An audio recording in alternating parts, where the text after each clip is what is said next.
مرتضی بھٹو، ایک خاندان، ایک انقلاب، ایک خون میں نہایا ہوا انجام۔ میں وہ عیسائی نہیں ہوں یا تمہارے جیسے ہندو نہیں ہوں کہ ایک طرف سے تھپڑ مارو میں کہوں گا دوسری طرف بھی مار دو۔ یہ کہانی ہے مرتضی بھٹو کی، ایک بھٹو جو بھٹو خاندان کا سب سے تعلیم یافتہ، سب سے باغی اور شاید سب سے غلط سمجھے جانے والا شخص تھا۔ 18 ستمبر 1954 کو کراچی میں ذوالفقار علی بھٹو کے گھر بیٹی کی پیدائش ہوئی۔ یہ وہ زمانہ تھا جب بھٹو خاندان سیاست کے بلندیوں پر تھا۔ مرتضی نے ابتدائی تعلیم کراچی گرامر اسکول سے حاصل کی اور پھر بیرونی ملک گیا۔ پہلے ہارورڈ یونیورسٹی سے گریجویشن کی اور پھر آکسفورڈ یونیورسٹی سے ماسٹرز کیا۔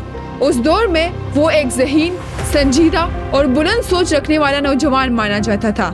بچپن سے ہی والد ذوالفقار علی بھٹو کے نظریات، عوامی طاقت، مساوات اور سوشلسٹ سوچ اس کے اندر رچ بس گئی تھی، مگر قسمت کو کچھ اور ہی منظور تھا۔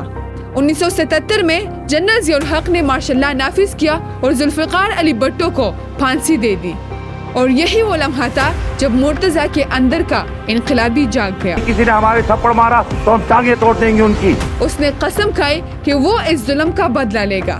مرتضی اپنی ماں نصرت بھٹو اور بھائی شاہ نواز کے ساتھ پہلے افغانستان اور پھر شام چلا گیا۔ وہاں اس نے 1979 میں ایک مسلح تنظیم بنائی، الذوالفقار آرگنائزیشن یعنی AZO۔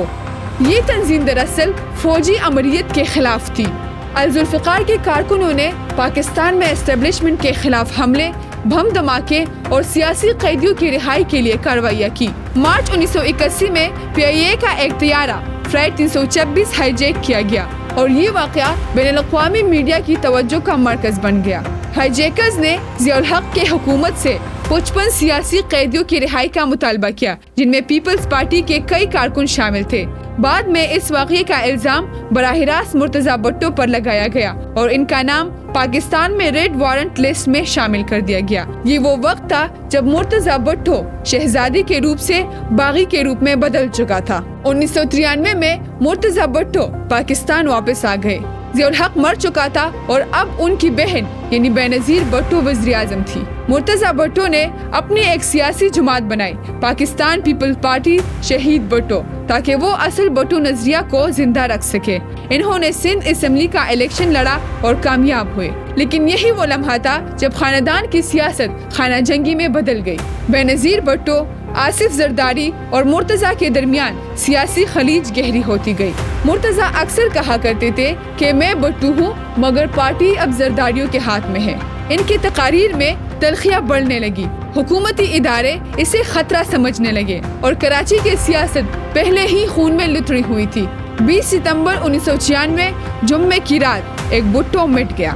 مرتضی بھٹو اپنے رہائش گاہ 70 کلیفٹن کراچی کے قریب پہنچ رہے تھے۔ ان کے قافلے کو پولیس نے روک لیا، پھر اچانک فائرنگ شروع ہو گئی۔ چند منٹوں میں گولیاں چلی، گاڑیاں چلنے ہو گئی اور مرتضی سمیت 7 افراد موقع پر مارے گئے۔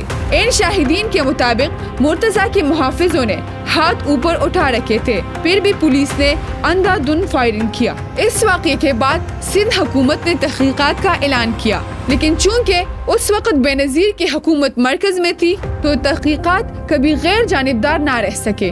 اس کے بعد 1996 کے آخر میں صدر فاروق لغاری نے بینظیر کی حکومت کو برطرف کر دیا اور وجہ میں مرتضی بھٹو کا قتل بھی شامل تھا۔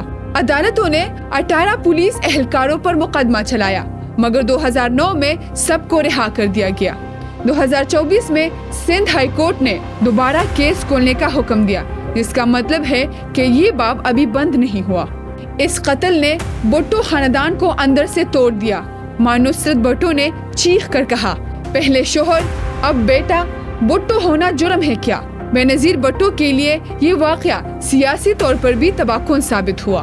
1 ماہ بعد بینظیر بھٹو کی حکومت برطرف کر دی گئی۔ مرتضی کی بیوی غنوہ بھٹو نے بعد میں پارٹی کی قیادت سنبھالی اور اپنی بیٹی فاطمہ بھٹو کو سیاست میں متعارف کروایا، جو آج بھی اپنے والد کے لیے انصاف کی جدوجہد کر رہی ہے۔